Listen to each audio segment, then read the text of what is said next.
On July 9, 1916, the Deutschland, one of the German Navy's new submarines, surfaced in the harbor in Baltimore, Maryland. Subs like the Deutschland had already proved themselves to be some of the deadliest weapons of the war raging in Europe.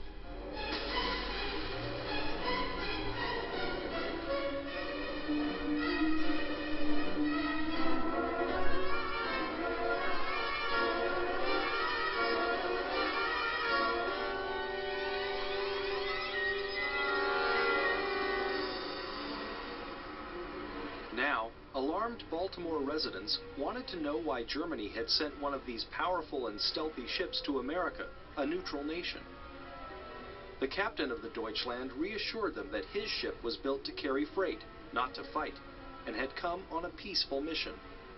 He was lying, but there was no way for Americans to know. Espionage, which could have given U.S. officials the inside intelligence they needed about the Deutschland's real mission, was a primitive, part-time pursuit. Its ability to gather useful information limited at best. Before the First World War, spying was a very basic venture, and during the First World War it sort of came into its own. What you're seeing in a way with intelligence during the First World War is how modern intelligence is born. Over the next few years, a new breed of spy would learn how to gather the kind of intelligence their countries needed to protect themselves in both war and peace. With hard work, daring, and the latest technology, they would change the course of World War I and the history of espionage.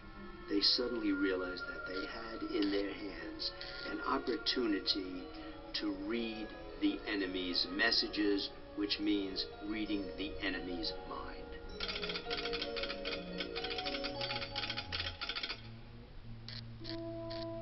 2 years after the outbreak of World War I in Europe, America was still at peace, still officially neutral. But the Germans thought America wasn't neutral enough, and hoped espionage would help them to end America's unspoken role in the war. To understand what the Germans wanted to achieve in the United States with regard to espionage during the First World War, it's very important to keep in mind what the political situation was between 1914 and 1917. Germany was at war essentially with Great Britain, France, and Russia. The United States was neutral until 1917. At the same time, many U.S. manufacturers supplied the Allies with arms, and the Germans couldn't trade with the Americans, at least not to a large extent. Most American manufacturers would have been happy to trade with the Germans too, but Britain, determined to keep American weapons out of its enemies' hands, had imposed a complete naval blockade. Every ship that sailed from the United States going to Europe had to pass this blockade. These ships were searched, and if the destination was Germany, and if the Brits found anything on this ship that could be remotely used for war purposes, the ship would be intercepted, the cargo would be expropriated, and the ship would be sent back. The Germans couldn't break Britain's blockade, so they decided to stop the flow of arms to the Allies at its source: America's foundries, factories, munitions depots, trains, and ships. Their weapons would be sabotage and secrecy. The Germans had to walk a thin line. Obviously, if the Americans knew that the Germans had sabotage teams operating in America, they would have been pretty angry, and it would have accelerated American entry into the war. What they did is they tried to blow up these factories, disrupt these munition supplies, but tried to make it look like an accident. They brought a chemist into the United States somehow and set up a laboratory in a Washington suburb where he manufactured these little incendiary devices in the shape of a pencil. And when you snap the pencil in half, it would flare up and could ignite other combustible materials. So one of the things that the Germans did was plant these little devices, and then a number of ships were set afire at dockside, and others had timing devices on them, and they would go off while the ships were at sea. But most of the German plots failed. The degree of incompetence among German intelligence personnel in the United States in the First World War is really quite extraordinary. Several of them managed to lose briefcases containing highly incriminating material in American public transport. There's no control over what is happening at all. This commercial attaché dozed off on the subway, and when he woke up, he saw that it was his stop. So he jumped out of the train and rushed off and left his briefcase behind. The men who were watching him quickly grabbed the briefcase and they got off the train too. Then they leaked the material to a newspaper and it became a big scandal. The attaché was thereafter known as the Minister Without Portfolio. The papers in the briefcase revealed the existence of a German spy network in America and led to the deportation of the absent-minded minister and a number of his Confederates. But reinforcements were already on the way, and Germany hoped its new submarine, the Deutschland, would allow them to slip into the country, past the few men assigned to protect America from spies.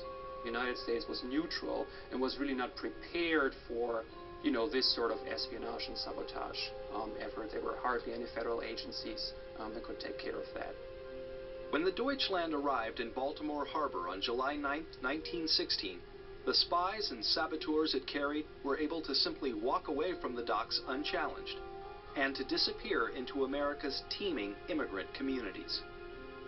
The Germans were about to deliver a shocking lesson in the value of both espionage and counter-espionage, a lesson that people living around New York Harbor would never forget. It came during the early hours of July 30th, 1916, just 3 weeks after the Deutschland's arrival in U.S. waters. It was 2:08 in the morning, and it just came out of the blue. This terrible explosion.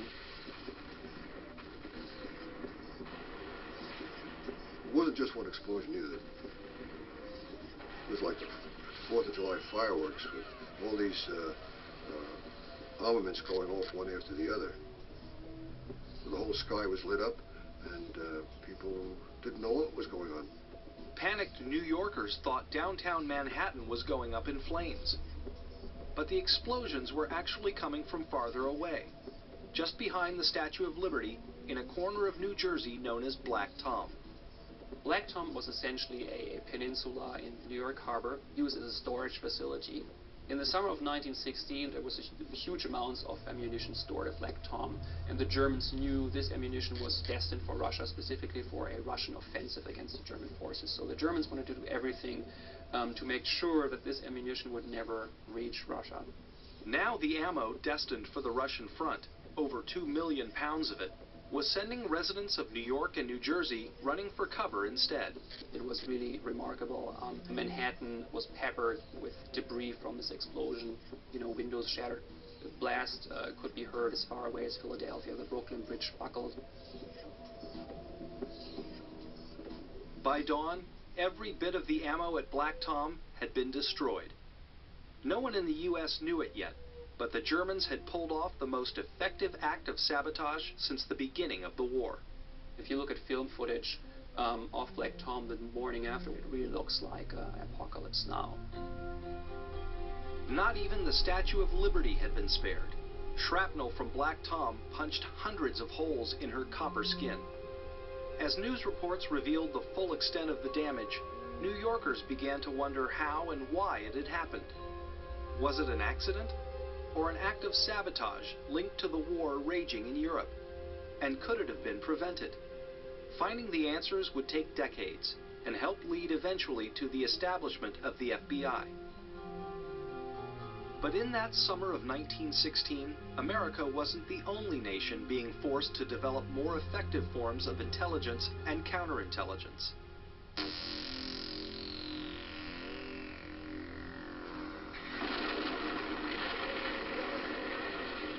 On the battlefields of Europe, the generals running World War I faced an age-old problem: how to know what their enemies were planning to do next.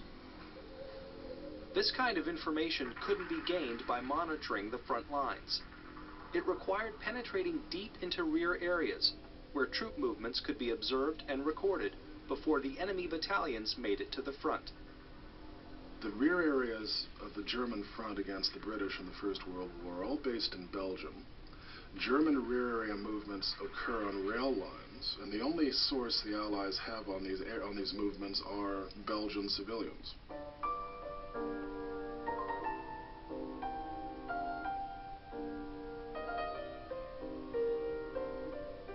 Soon after the Kaiser's army marched into their country, a group of Belgian patriots began organizing a spy network to gather intelligence on German troop movements. They called their group La Dame Blanche, the White Lady, in honor of a mythical figure who was supposed to protect the Belgians from German aggression. Their work would prove the value of one of the most basic forms of espionage, human intelligence, information gathered by men and women using nothing more than their eyes and ears. What La Dame Blanche is doing is actually monitoring all German movements on the only kind of transportation the Germans can use, the railway net, which means that you are actually able to say the Germans are not moving trains, unusually, in central Belgium, and that means that generally speaking nothing has changed. Or you can say there is a massive concentration of German train movements and we can plausibly identify the movement of several divisions. Before long, the patriots in La Dame Blanche were operating train watching posts across occupied Belgium and on into northern France. Because the trains ran 24 hours a day, entire families often took turns keeping an eye on nearby rail lines. The passage of each train was carefully recorded, including the number and types of cars, and whether the trains carried troops, weapons, or general supplies. It was dangerous work. From a German point of view, any civilian who involves himself or herself in military activities is automatically liable to be shot. Some of these operations became known, and the Germans clamped down on them, clamped down on them hard. At times, civilians were executed for these things, rightly or wrongly, because they were said to be involved. There's no defense. As far as German military law is concerned, you are dead in the water.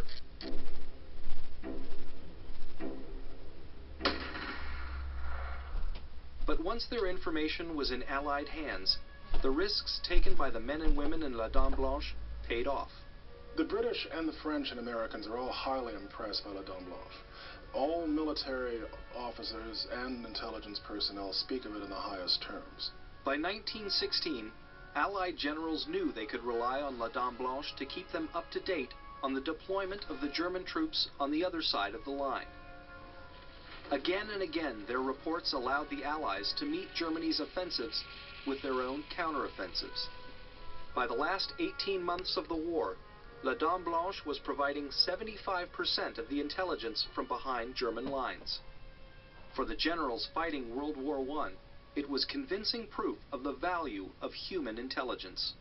But the war would also prove the value of more sophisticated methods. Spying, just like warfare, was revolutionized during the First World War, to a large extent because of technology.